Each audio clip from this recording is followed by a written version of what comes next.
السلام عليكم، أهلا بيكم معايا فيديو جديد على قناتي مطبخ ياسمينة. النهاردة فيديو حلو جدا، هنعمل مع بعض الترند بتاع اليومين دول وهي القشطوطة. تقريبا يعني الكل عملها، فقلت أنا كمان أجربها، وبصراحة لما جربتها عجبتني جدا. اختراع بجد عظيم. هنعملها مع بعض بطريقة سهلة وبسيطة، وإن شاء الله مش هتبطلوا تعملوها بعد كده وهتعجبكم. بصوا بقى شكلها يعني بجد يفتح النفس، حاجة حلوة جدا. طبقة الشوكولاتة اللي فوق، وطبقة الكريمة، وطبقة الكيك، كمان طبقة الرز بلبن اللي في أول الطبق، يعني أول طبقة. بجد كله كده مع بعضه ميكس رهيب، يعني حاجة غريبة جدا. أنا بصراحة كنت مترددة إن أنا أجربها. يعني ايه رز بلبن وعليه كيك وكريمة وصوصات من فوق؟ فبصراحة لما جربتها عجبتني جدا. يلا بينا نشوف الطريقة مع بعض.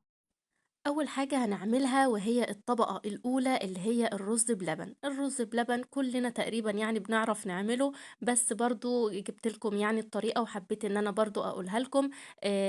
اول حاجة احنا سوينا نص كوباية من الرز، وغطيناه كده بالمية، وبدأت ان انا اسويه عادي جدا، يعني زي ما بنسوي الرز، بس طبعا ناخد بالنا عشان ما يتحرقش مننا. بعد كده حطيت عليهم كيلو من اللبن. تمام. قلبتهم كده تقلبتين كده مع بعض، وسبته بقى على نار هادية علشان الرز يكمل تسوية كده مع الحليب. وبعد كده حطيت معلقتين كبار من الكريم شانتيه. طبعا الحليب هنا انا كنت محلياه، يعني حطاله 3 معالق كبار من السكر. تمام. بسيبهم بقى كده لحد ما يستووا تماما واتاكد ان الرز استوى. بعد كده بنزل عليهم بمعلقتين كبار من النشا، مدوباهم كده في شوية مية. وطبعا وانا بنزل النشا، ايد بتقلب وايد بتحط النشا عشان ما يعملش اي تكتلات، ويبقى يعني سايل كده وما فيهوش اي تكتلات معاكي، يبقى كريمي كده بالشكل ده. بسيبه بقى لحد ما اللي هو يغلي يعني. وبعد كده بقفل بقى النار وببتدي اجهز القوالب بتاعتنا. كده خلاص بدأ يغلي اهو. بطفي بقى النار وبجهز القوالب بتاعتنا. جهزت بقى القوالب بتاعتي بالشكل ده. انا على طول لما بعمل اي حاجة يعني في الشغل الاونلاين، لازم اخلي عندي حجمين من الاطباق. لو مثلا ديسباسيتو، لو كبات، الحاجات دي لازم تعملي مثلا حجم كبير وحجم صغير، بحيث لو الناس مش عايزة مثلا حجم كبير يلاقوا مثلا حجم صغير، عايزين يجربوا حاجة بسيطة كده يعني. فدايما خلي عندك حجمين من الاطباق. كده عملنا اول طبقة وهي الرز بلبن، بسيبه بقى لحد ما يبرد تمام. ببتدي اجهز الطبقة بتاعة الكيك. انا حطيت 400 جرام من الدقيق اللي هو الجاهز، الاسبونج الجاهز، عليهم 3 بيضات وربع كوباية من المية. ضربتهم كده في العجان، وبدأت ان انا اسويه كده بالشكل ده. طبعًا أنا بيّتّه، يعني كنت مغطياه بالفوطة وسِبته تاني يوم، والرز بلبن عملته وسِبته لتاني يوم، فاهمينّي؟ يعني عملت طبقة الرز بلبن وسِبتها في التلاجة، وعملت الكيك وسِبته لحد تاني يوم بقى. بدأت إن أنا أساوي كده الأطراف وأضبّط الكيك بتاعي، أساوي الكيك، وأعمل بقى الحجم بتاع الأطباق بتاعتي. قصّيته كده بالشكل ده، وطبعًا أخلّي المقاسات كلّها قد بعض علشان يكون الشكل مضبوط. رصيت كده الطبقة بتاعة الكيك بالشكل ده. طبعًا لو أنتِ حابة تخلّيه في القالب وتعملي الكريمة وتقطّعي مرّة واحدة، عادي جدًا ما فيش مشكلة. الطريقة اللي تحبيها جرّبيها.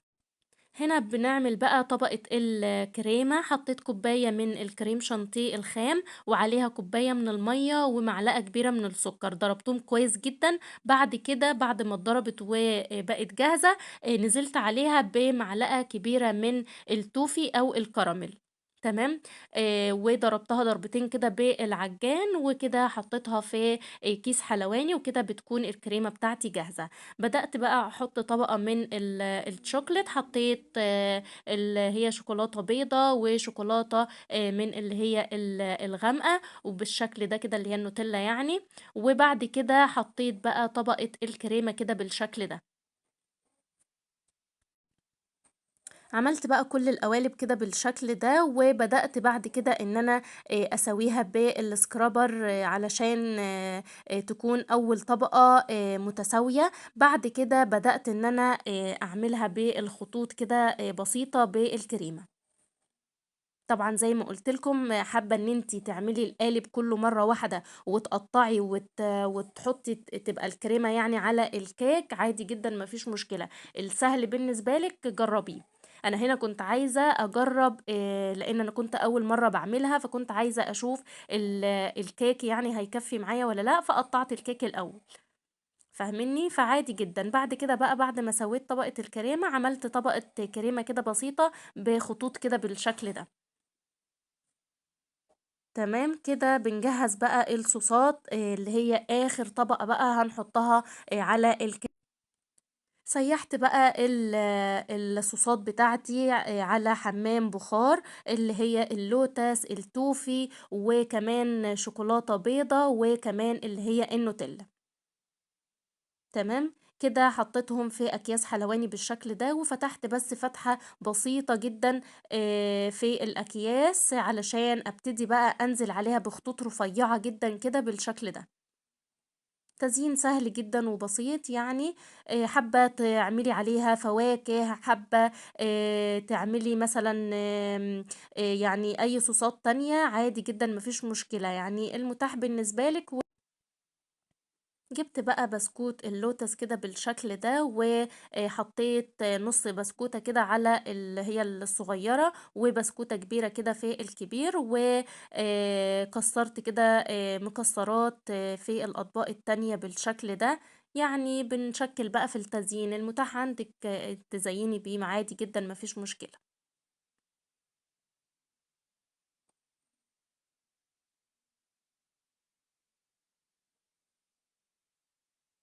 زينت كل الأطباق كده بالشكل ده، تزيين سهل بسيط. زي ما قلت لكم لو حابة تعملي فواكه، يعني المتاح عندك تقدري ان انتي تنفذيه.